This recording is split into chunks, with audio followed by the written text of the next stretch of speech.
Welcome, everybody. Thank you for being here with us today. This is our first educational seminar of 2026. We're super excited to bring to you from our KS management team of experts how to put together a plan for the year for your association, to work together to actually be proactive and to put your ducks in line and to maybe give you some useful tips that you might not have thought of before.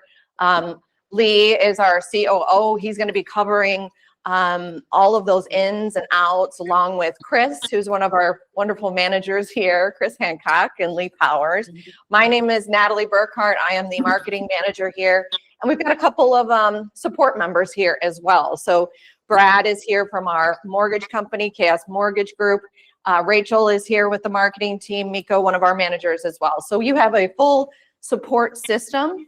And we're going to take each one of these slides and kind of open up a little bit of this longer point of view from now until next to the end of year, but also to help you plan for years to come. So there'll be some things regarding making sure your reserves are in order, looking at your budget, all of the things that are meticulously detailed by your managers will be brought to your attention and laid out in a way that are very easy follow roadmap. Would you say easy, Lee?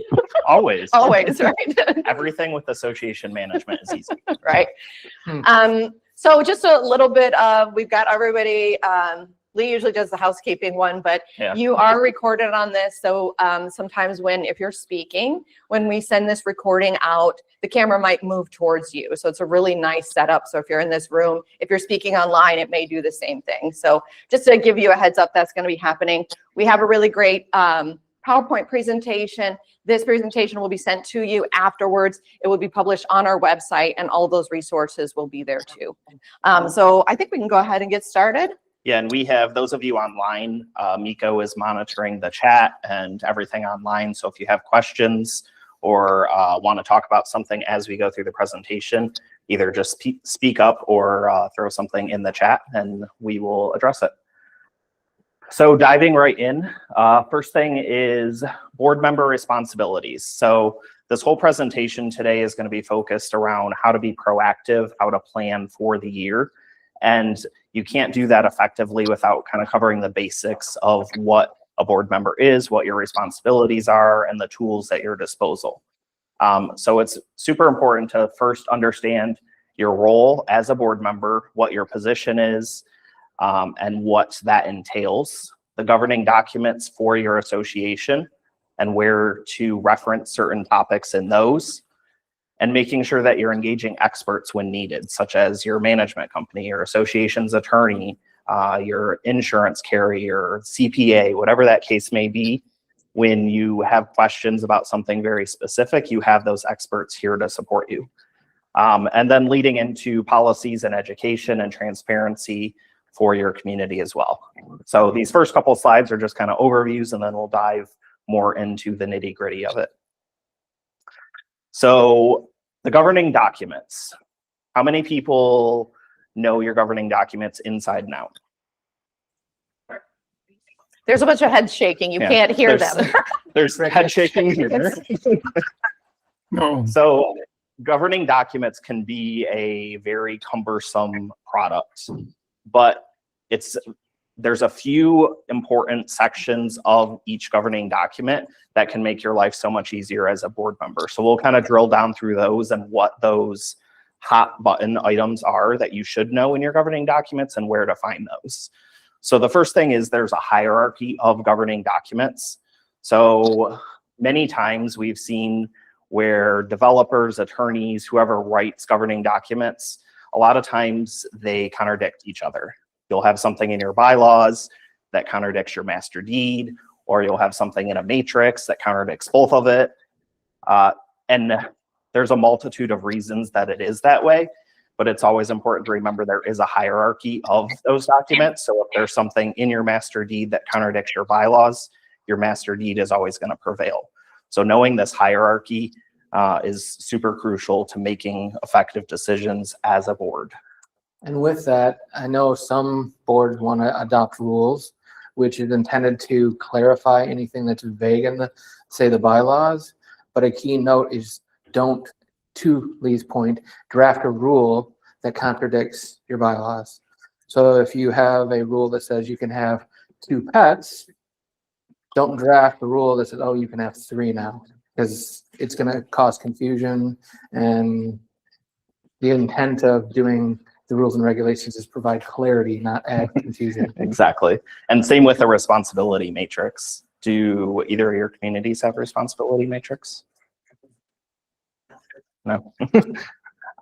So a responsibility matrix is something that is, there's a sample of it here on the screen, but it's basically a bullet point list that you go through your bylaws and outline responsibility rather than reading through your bylaws or your master deed to see who's responsible for what item. It's a list that typically an attorney puts together that outlines whether it's association responsibility or co-owner. So it's a quick kind of reference guide rather than sifting through 120 pages of governing documents. And as always, if there's anything in your governing documents that you have a question on, refer to your association's attorney. They can interpret it and give you that recommendation based on what you're trying to accomplish at that time. Are they the ones that do the matrix as well? Would they draft that, or is that Yes. something, okay, so don't do that internally with your board. No, Okay. leave it to the experts. Okay, good. That's a good reference. So board meetings are the next thing up. So your board meetings, you should be having them regularly, whatever cadence is outlined in your governing documents, or more frequently, depending on the needs of your association, but making sure that you're having them on a regular cadence, routinely conducting them and following an agenda, following parliamentary procedure, Robert's Rule of Orders, all of that to run an effective meeting. We always say all the time, remember that yes, you are homeowners in a community, you're volunteers, but you are running a business. So treat your board meetings as such. Make sure you're running it productively, you're being professional, you're taking meeting minutes and documenting everything that happens during that board meeting. So with those meeting minutes, it's crucial to make sure they're done. If you're not taking meeting minutes or having someone take meeting minutes, make that your 2026 resolution. And make sure that you are doing them properly. And what I mean by properly is following the structure, outlining like the sample at the bottom here, simple things like a motion to approve or deny something, who made the motion, who seconded it, and the votes. Your meeting minutes should not be a transcript of the meeting. They should not memorialize every single conversation and everything that happened in that meeting. It should be solely motions and decisions. And the important part of that is that once those meeting minutes are approved, they become legal records of your association. So 10 years down the road, if the association gets sued for something, they can subpoena those minutes. And then if you have commentary in there about Jan's dog that's pooping in Sarah's lawn, you don't want that kind of information potentially pulled into a lawsuit. Yeah, I mean, because we've had a few associations go through that because they wanted their meeting minutes to be a historical record of the conversations. And most boards aren't trained in fair housing and all the other logistical components. And so they may put things in there that exposes them to liability that they would have otherwise could have avoided if they'd have just followed the corporate style version of meeting minutes. For sure. And any of the things that we're going over today, we have samples and templates that we can get to you. If you're a secretary or treasurer that wants different templates for these things, we have generic ones that we can share with you all. Next thing is financials. So when we're talking about being proactive, planning for the future in your community, you can't do that without money. So financials are crucial and a pivotal part of planning. So it's important to understand not only just the treasurer on the board, but the entire board have enough knowledge about the financials and how to read them and what to use them for, that they can make effective decisions. So the key components to look at in the financials, for any of you that have looked at them, previously on the portal. They're typically around 80 pages. So I know you're not reading every single line on all 80 pages, but the three important documents to look at are the balance sheet, the income statement, and the delinquency report. So those three items kind of give you an overall health picture of the association, and it helps you make educated decisions for your community. One of the really cool things about our portal is the financials are live and current. So beyond just the monthly reports you get, you can log in there and see active where we're at as of today. And so that can be a really great tool when you're looking at, okay, do we have the money to pay for, this upcoming expense? And if you're not familiar with how to use the portal, I know Kathleen and some of our team does, I believe it's monthly, quarterly. Yep. So quarterly training is on the portal.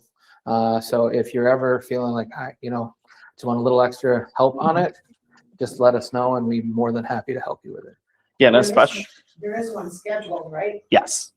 Yeah, and especially with financials in particular, basically the portal functions as like your online banking for your personal bank account would. So you can see invoices, you can see checks, you can see bank statements, live balances, everything that you could see on your own personal account, you can see on that portal, which is super cool because again, it's in real time, so you don't have to wait for financials to be produced the following month or to wait for a report to be finalized. You can see it live at any time. Yeah. A common issue that I have is the numbers are stacked on top of each other. Like at first I thought it was because I was doing it on my phone, but now when I do it on my laptop, a lot of times I have the same issue. Why is that? I have not heard that, so I'll look at it with you and see. So a few other things to look at is monitoring your reserves. So looking at your financials each month to look at your reserve balance. Is it going up? Is it going down? Is it staying steady? To kind of indicate what your cash flow is. Are you constantly having to pull from reserves each month to pay for operating expenses? So your reserves are constantly going down. That's indicative that maybe your planning for the future for large projects isn't on track and that you need to reevaluate how you're budgeting or how you're planning for those things. I'd say also another thing to, I guess, keep an eye on when you're looking at your financials, we have a statement of revenues and expenses, which is what we call an income statement. On the further right side of each of those financial reports, you'll see a net total for each category. So say for operating expenses, on the year-to-date column, which is on the right-hand side, you'll see a number in parentheses or out of parentheses that's labeled net total. You want to keep an eye on those items, whether they're in parentheses, that could be a negative deficit for your financials, or it could be with no parentheses and that would be positive and you're staying within budget. But I would say that my best advice is to monitor those variances on a year-to-date basis and also on a month-to-date basis to make sure you're not overspending or you're actually spending what you're supposed to according to your budget. Yeah, absolutely. And we have another seminar that we'll do this year, and we have one that we conducted last year that's on our website that's solely just going over financials. It's a deep dive into every single document, every statement. So if you want to learn more about that, those resources are available for you. And the last thing on this is vendors. So your vendors are the heart and soul to your community. Without them, you would not have your snow removed. You would not have your grass cut, your roof leaks fixed. So make sure that you are, if you're a community that reviews and approves invoices before they're paid, make sure you do that timely. We cut payments twice a month as a management company. So we try and get ahead of that, but make sure you as board members are also reviewing and approving those things timely. I think this is probably mine and Chris's favorite topic. Having a realistic budget for your association is critical to planning for the future, to be proactive, and just setting your community up for success. If you don't have a realistic budget, no matter what else you do, you're never going to succeed as an association. So some tips with making a realistic budget, I always say to work backwards. So go through your budget, figure out what you want to spend that year. If you have projects that you're working on, just your day-to-day expenses, your contracts, outline all of that first to see what your expenses are, and then look at your income and say, okay, how am I going to get the income to pay for those things? A lot of communities kind of have the mindset of, okay, our dues are $500. What can we afford with that? Well, that's just leaving you in that same situation that you're in the current year and never allowing for prices to go up or increases to happen in things. So look at what you want to spend, what you want to accomplish that year, and then determine the funds that you need to accomplish that. I like that your managers are really helpful in helping you project those things. And sometimes it's hard. You say, okay, I have this amount and this is what we have allotted. But really we are looking, not just to right now, to the future, but years from now. And if you think about how much everything has increased over the past 5 years, the cost of everything, it's necessary to make this part of your plan for the annual. And it's very important to look at the income you're bringing in and not budget for things like late fees, violation fees, laundry income, things that aren't guaranteed amounts every month. Your association dues, those are guaranteed that you're going to get paid those. But if you start counting on revenue from late fees, violations, that type of thing, then you're going to potentially end up in a deficit if everyone pays on time and no one has violations. So you don't want to count on that income as part of your budget. Don't plan for bad will. Yeah, exactly. Right, manifest the good. Come on, everyone pay late so we can get back to revenue. And there's communities, unfortunately, that you generate a lot of revenue from that, but don't count on that as part of your income. That just throw that in reserves, use it towards a project, whatever that case may be. So on the budget, yeah. before we jump there, I'm a huge proponent of using that as a tool to plan for the coming year. And if you want to adjust a number, justify it. Don't just say, hey, I think next year we're going to spend $2,000 less in irrigation. Okay, but how? It's a wish unless you have a plan. So that is one of your big ticket items. If you can plan things out, it pays its dividends throughout the year. It makes your life a lot easier if you properly planned up front. So pay it forward. Invest in your budget, and your coming year is going to be a lot easier. And that's a lot of feedback that you'll get from your managers as you're going through budgets and doing budget workshops. Like Chris's example, you say, okay, let's shave $2,000 off our irrigation next year. Your manager is going to say, well, how are we going to do that? Are we going to water less? Are we going to turn off certain zones? And we're not doing that to say like, hey, you can't do that, or to try and pick a fight with you. It's to justify why and how we're making that decision. So if someone then comes to the board or to an annual meeting, or you're way over budget, you can justify the decisions that were made and what led you to that point. It's all just about transparency in the long run. So next thing is collections. We were just talking about late fees, but this is crucial to you have your budget set and you can plan and pay for projects and day-to-day expenses based on that. But that kind of falls apart if you don't have co-owners in your community pay their association dues. So as a board, you have a lot of control over that by adhering to your governing documents and setting policies for collections. So this is an example of one that is typical for most communities, of just having that structure of what that collection policy looks like. So if someone doesn't pay by X date, they get a late fee, they get a notice, and it progresses all the way through to the point that they're turned over to an attorney or a collection agency to get those funds back for the association. And the key component there is that you as board members, remember what I said earlier, that you're running a business. You have to keep that in mind when you're making decisions about financials like this. Yes, it's sometimes hard to send Betty Sue down the street to the attorney because she hasn't paid her dues, but ultimately everyone else in the community is then paying those dues because she's not. So you're harming more people by letting someone sit there and not turn them over for collections. We have some great resources too.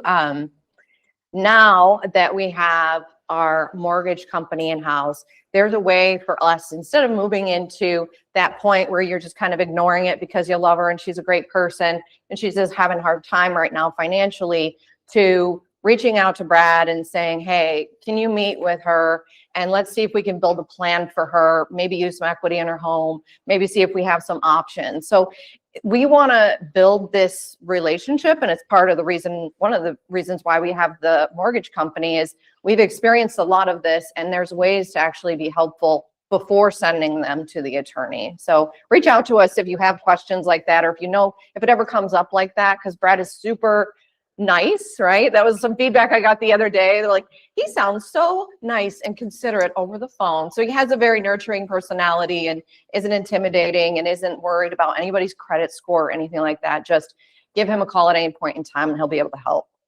Absolutely. And something to make sure you remember, and when it comes to collections, is consistency is key. You have to be able to treat everyone the same and fairly. You know, if I've had a number of boards, so I want to go down and sit down with Bill before we send him over to the attorney to walk him through the options. Like, okay, but are you going to do that for every single co-owner before that happens? And do you expect that future boards will continue to do that? Probably not. That's not a reasonable expectation. So I always say, if you're going to be sitting in front of a judge, can you say that you treated this co-owner the same as everyone else that you've done in the past? So have that policy and stick to it, even if it can be hard. Exactly. And along those same lines are payment plans. You shouldn't be negotiating payment plans with someone in your community as a board. Any type of payment arrangement should go through the attorney once they're to that point. Because again, then you can have someone say that, oh, so-and-so got a payment plan and they didn't offer me one. They just sent me straight to the attorney. So you're setting yourself up for potential liability as a board member if you're entertaining working with people in different situations like that. So be consistent with it, adhere to your policy and your governing documents, and you're golden. Next thing is annual meeting. Again, there's another seminar specifically about the annual, so I'm going to kind of blow through this one fairly quick, but some high level things on an annual meeting is to make sure, again, you're preparing in advance, you know when that annual is happening, you're working with your manager to ensure that we're getting out notice in time to everyone. Remember that annual meeting notices have to be sent out at least 10 but less than 60 days before the annual meeting. And you should work out with your manager of how there's reminder cadences built in there.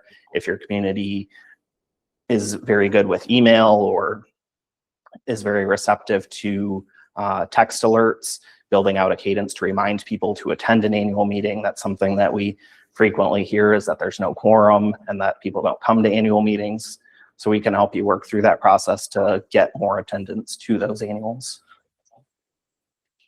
And same goes with annuals that we went over with board meetings, is conduct it professionally, take meeting minutes, control the meeting and run the meeting appropriately as officers of an association. Contracts.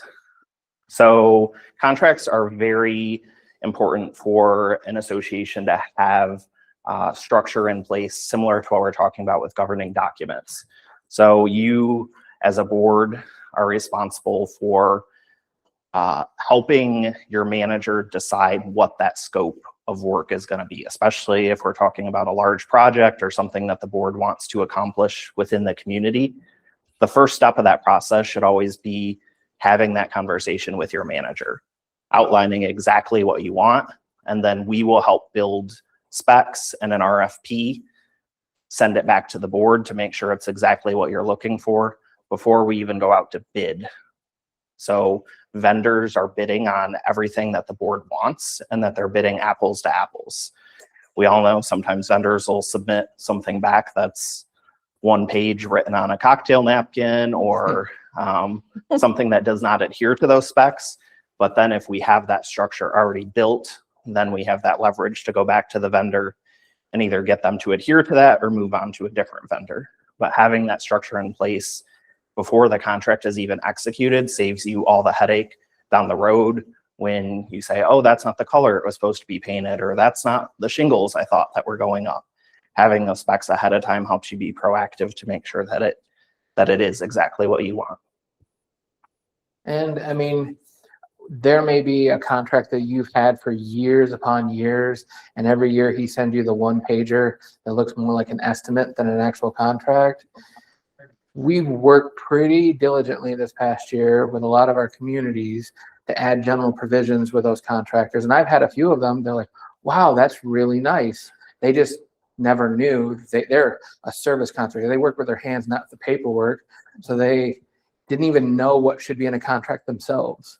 And a lot of them were actually pretty appreciative to have those in there because they didn't view it as a burden as much as it's covering them as much as, you know, the association. And so don't hesitate to add those general provisions because it protects both sides. Definitely. Architectural modifications. These are just as important as enforcing bylaws, enforcing collection policies, whatever that case may be in your community.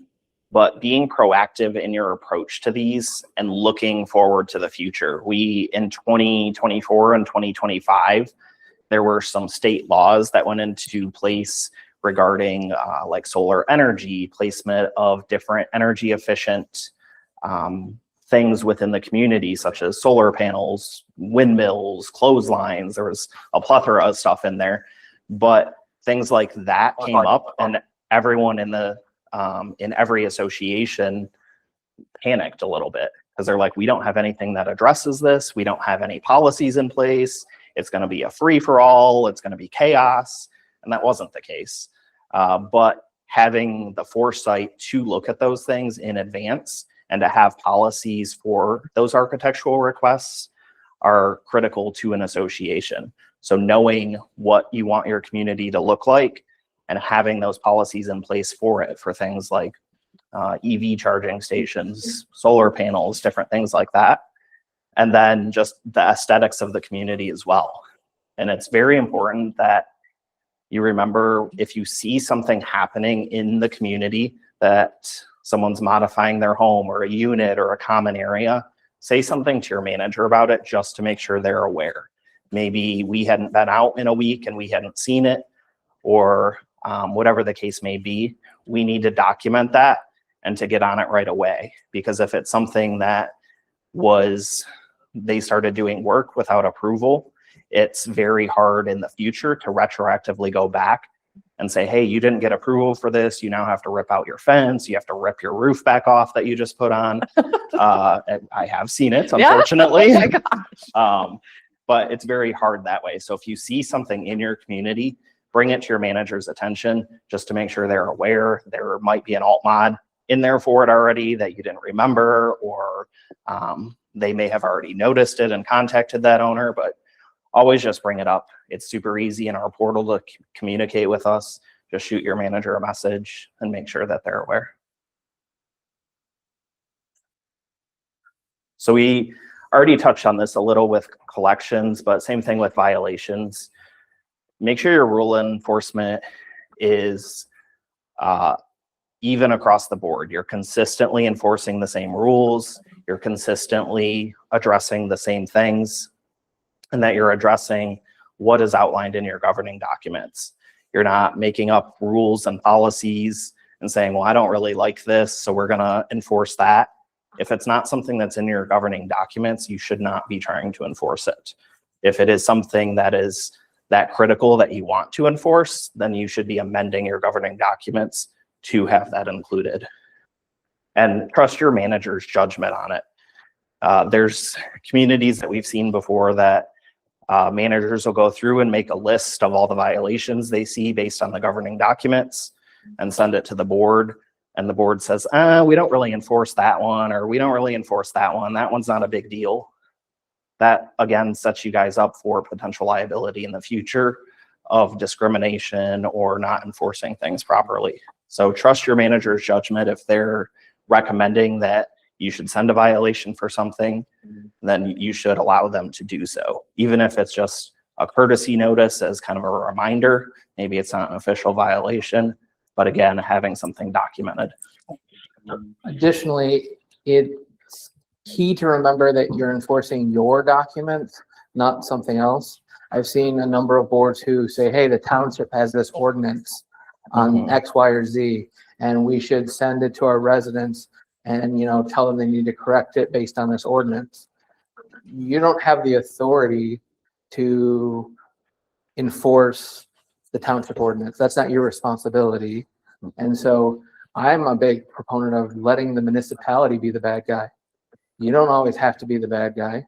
Let them enforce their own rules. And even if there's times where, hey, there's a gray area where it's in your documents and theirs, there's been times where I've gotten the municipality involved and had them come in and resolve the issue because it deflected some of that conflict away from a situation that, it made us not such always the bad guy.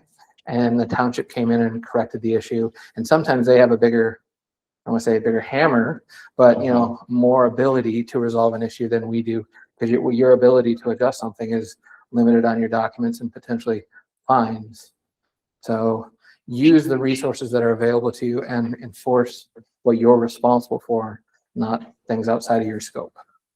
And that ties back to where we originally started this, of depending on the experts to handle the things that they're experts in. So if it's an attorney for a legal interpretation of something, you should be going to them.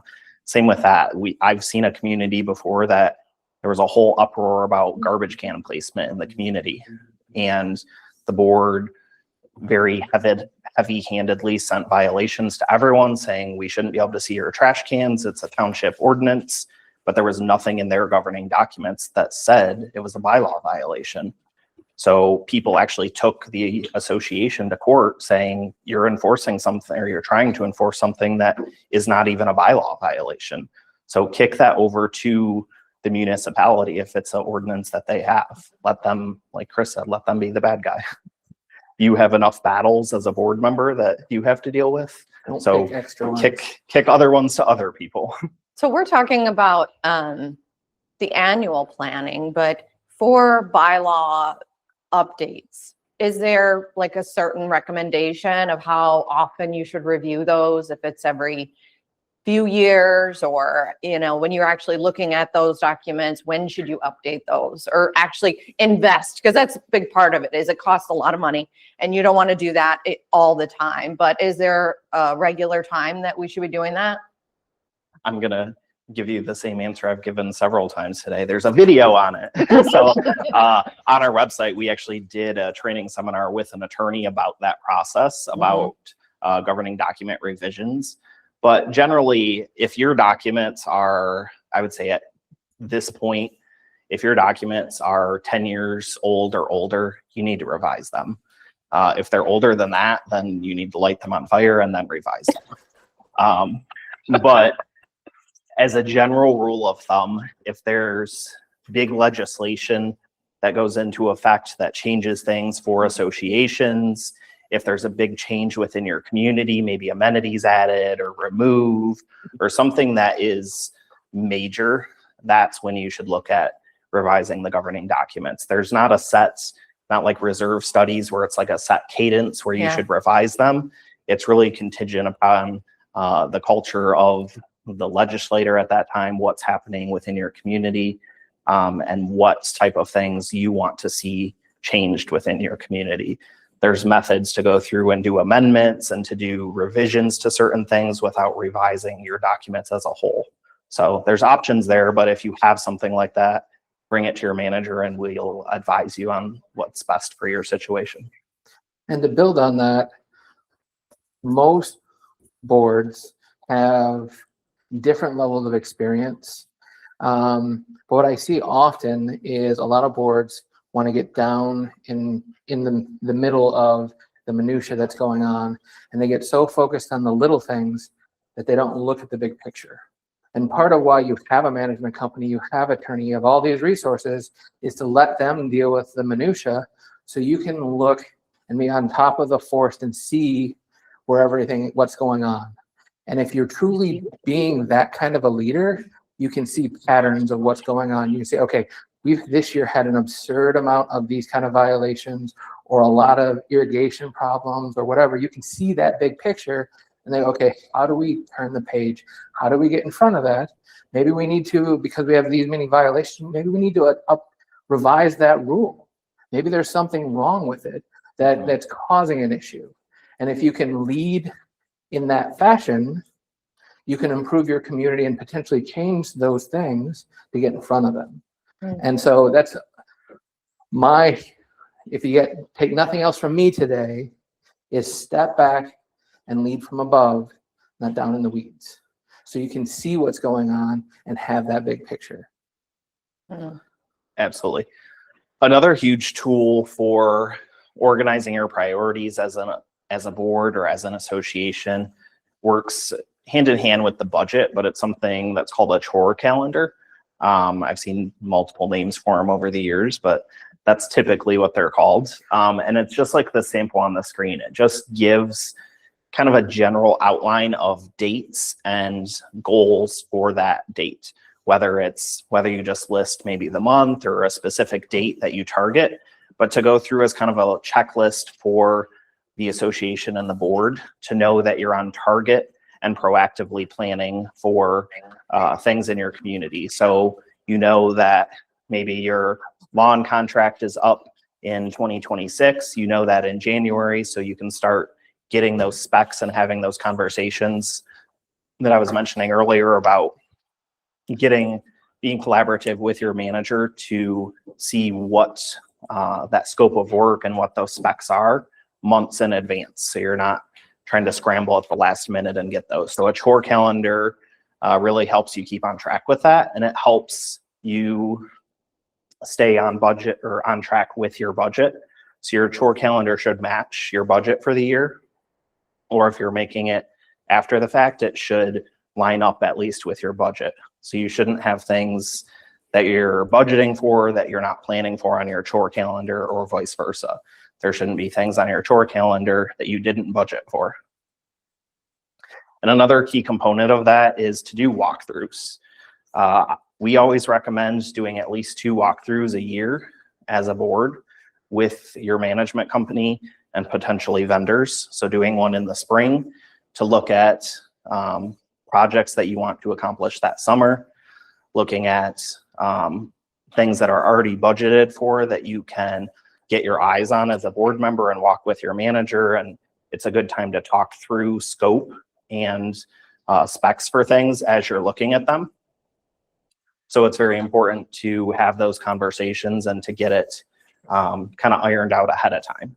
And then a fall one is just as important, because that's the time when you're typically looking at your budget for the next year. So you can identify areas walking through the community that you want to target large projects, so you can build that in your budget for the following year. When you do those walks, have a priority of what you're going to be looking for, because it's oftentimes can be challenging. If you're looking for everything, you miss so much.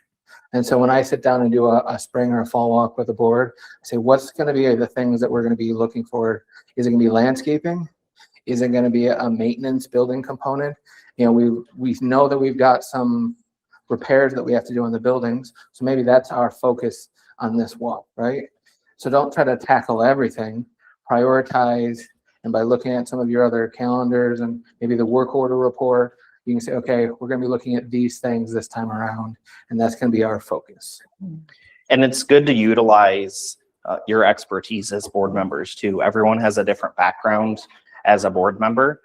So if you have someone that maybe was an engineer before, or was a contractor for roofs or something like that, utilize those skills that you have on your board. And maybe I've seen some boards where they even split maybe 3 board members and 2 board members, and they look at different things. This group looks at roofs while this one's looking at concrete, and you can accomplish more by just planning that way and using your resources. Mm-hmm.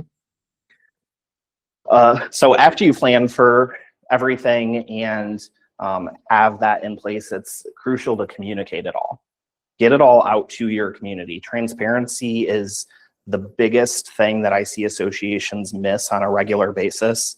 And if there was proper and effective communication in place, 80% of the issues that associations deal with wouldn't even be issues. Getting out information to your community, whether it's via newsletter, via email blast, a text blast, whatever works best for your demographic of community is the best way to communicate it out. And you as board members are going to know that the best about your community and work with your manager on how to facilitate that. There's some communities that maybe want to mail a physical newsletter out, or you have bulletin boards in like common hallways that you can post things on. Whatever works the most effective for your community, but just communicate everything. And don't use social media. Social media right there. I don't want to get on my soapbox, but don't use social media as an official communication channel from the association. It's okay if there's a social media account for like neighbors to communicate about things, but you as a board member should not be using social media to convey updates about the community or to address questions or issues. It should come through official communication channels. I think the rule with that too, the rule of thumb to think about is if it's something positive you're putting out about the community. So if you have an event that's coming up, if you have a committee that's getting together, like those are good updates to share. But other than that, I would just keep it out completely.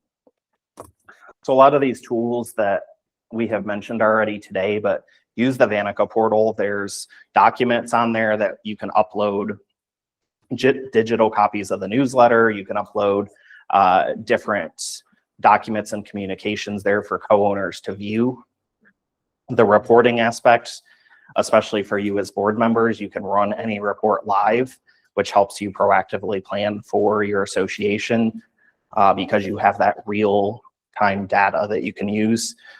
You can use the portal for voting on things like architectural requests, retaining records for the association. And then Stan is the other component of that, where if someone doesn't have an email, they don't have a computer, they can have all that same functionality via Stan. So it's critical to just share that in your community, talk about it at annual meetings, post it on bulletin boards, and most importantly, use us, your management company, as a resource. So high level of who can help you with your decisions, with your progress as an association. We've talked about all of these today, but go to your community manager first. They can always point you in the right direction. If they can't answer your question, they can help you get to the person that can. And within our team here at KS, we have a hierarchy and a structure of team members that can help with any situation that you're encountering as a board. If your community manager hasn't seen the situation that is happening in your community or hasn't dealt with that particular issue before, we have a team of 15 managers. Likely someone has seen that. We can involve other managers. We have our community operations manager, Kathleen, that oversees the entire team. We have a plethora of resources here. So come to your management company and use us as resources, as well as your association's attorney, insurance agent, vendors, CPA, these educational seminars. CAI also does educational seminars that you can attend as board members. So just use all of those tools to help you in your role. And with that, ooh, I'm actually early. Look at I like that. it. I like it. So with that, any questions? You could go over Stan again, what you're saying if you Sure. don't have access to it. Yeah, so Stan has the same functionality as the Vanica portal. So co-owners can just text Stan directly, and they can ask for copies of documents that are on their newsletters. They can ask what their balance is. They can submit a service request. They can just take a photo of something and submit it. The phone number to Stan is 734-999-4470. So when you request documents, it comes to you in a text message? Yep. Directly, yeah. Yeah, it just text you right back the PDF or the image, whatever. It takes about 1 to 3 minutes to get a response. Typically. Thank Because it's researching the entire database of your community, which is amazing, the functionality that you could just send a text message and then it's scanning through. The AI is doing that. And it has direct communication to things like their financials, and also is secure enough where they can just send a text. So imagine how much time and energy that could save you from the questions that you get, or in real time, they're with you and you say, let's text Stan together. So if there is a question that Stan can't handle, it gets automatically escalated to the community association manager for that community. Thank you. Yeah, and it's another useful tool within Stan is that it has the ability to read all of your governing documents and anything that's uploaded on the portal. So you can text it a question and just say, like, say your community has a clubhouse with a pool. You can just text Stan and say, hey, what are the hours of the pool? And it'll go through your governing documents and your rules and regulations and policies and pull that information and text it back. So the possibilities are endless with Stan. Yeah. If you ever want us to, like at your annual, do a little presentation on that for the community, we're happy to do that. Because sometimes when you have the audience is when it's best. So let us know if that's something you'd like. And it's automatically, I forgot to mention this too, Stan is automatically pulling your information as you text it. So if your phone number is in our system, it's automatically identifying you as your name, your address, what community you're in. So it's pulling that information directly. If we don't have your phone number in the system and you text it, it's just going to ask you verifying questions to see what your address is, that you're the owner that's listed in our system, and then it'll help you the same. And on our website as well. So for people that don't prefer to use text, if they would like to get onto their laptop or desktop, Stan is on our website as well. And you can log in, you have to put in your account number in order to have access to that, but it can answer all of those questions too. Absolutely. Nico, are there any questions online? Or? Thank you so much Okay. for being here, especially, I mean, this in January, there's a lot of things going on and we kind of hit the ground running, putting all of our pieces together. But I think in our associations, just like in our personal lives, we want to look ahead and see if we can get our year in order for us to be ahead of some of the things that might have happened last year that derailed us. Absolutely. And we will, our plan is to continue to do these at 2 p.m. on the second Wednesday? Yep, second Wednesday. I always Perfect. say the wrong one. So second Wednesday at 2 p.m. As I mentioned earlier, we kind of switched based on feedback last year of switching to a daytime. And again, they're always recorded and we send them out to everyone after the seminar as well. We got So, to turn on. Yeah. awesome. That's awesome. I wanted to just share a couple of things that we have going on here at KS.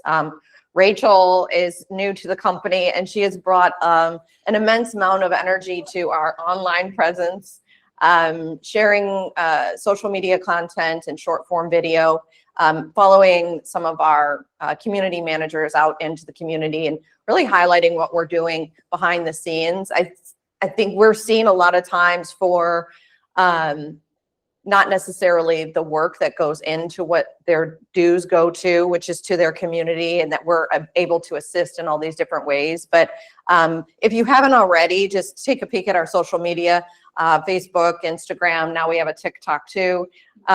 Super exciting stuff, right? We'll be posting videos soon. There's nothing out there yet. Yeah. But people look out. You want to tell them about the Give Where You Live series? Yeah, so we're doing a series called Give Where You Live, where we're going around downriver. Can't hear. Can't hear you. You want to get Oh, Oh, let me get hired you a mic. with your. Thank you. Thanks. The rest of us have loud voices. Yeah. Rachel's a little soft spoken, so. Sorry, can you hear me now? Yep. Okay, cool. So we're doing a Give Where You Live series, which is where Natalie and I are going around downriver. So Trenton, Wyandotte, Groseal, and highlighting local businesses that give back to the community. The most recent one that we did was Milken's Jewelers in Wyandotte. So if you guys want to go check that out, or if you have any recommendations for businesses that you think I should highlight, we can definitely do that. But it's an exciting series, and yeah, check it out. And we're going to be expanding out into Northville, Canton, all of our communities. Right now, we're focusing on in our backyard from our headquarters, but if you're in the Farmington Hills location where our office is out there, reach out to us. We're happy to feature your businesses. And then all of this ties into KS Perks, which is discounts for our community members. So everybody who lives in a KS community has access to KS Perks. These are deep discounts on restaurants that are in your local area. Buy one, get one free entrees. We have paint if you need paint. We have epoxy, all these different things, services for your home, but also just everyday things for local business owners that have contributed discounts for you. And that also goes with the new program that we have with Brad.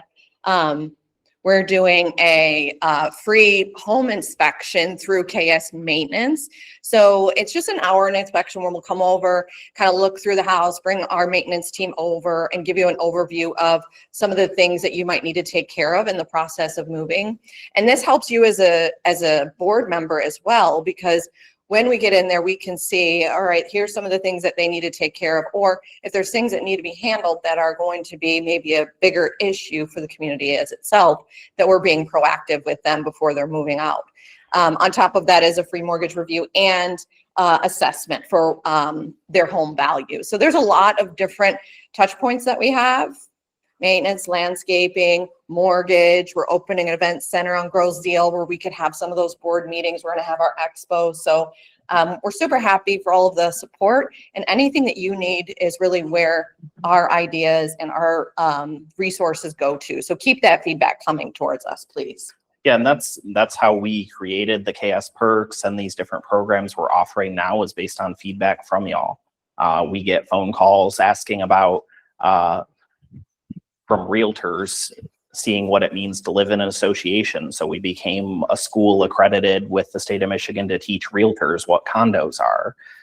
The feedback that you guys give us is what drives us to produce these new different divisions within our company or to add on services. So always share that feedback with us. We take it to heart and we implement what we can from it. Fantastic. All right. Thank you so much for being here. Let us know if you have any follow-up questions. Give us a little bit of time and we'll get that video of this course out to you. And we have our next educational seminar coming up in a month's time. We'll actually have the entire year laid out for you very soon, so you can see each one of those and check the box for attending, which I know you'll be at all of them, right? Just about. All right. I appreciate you. Have a great rest of your day. Thank you.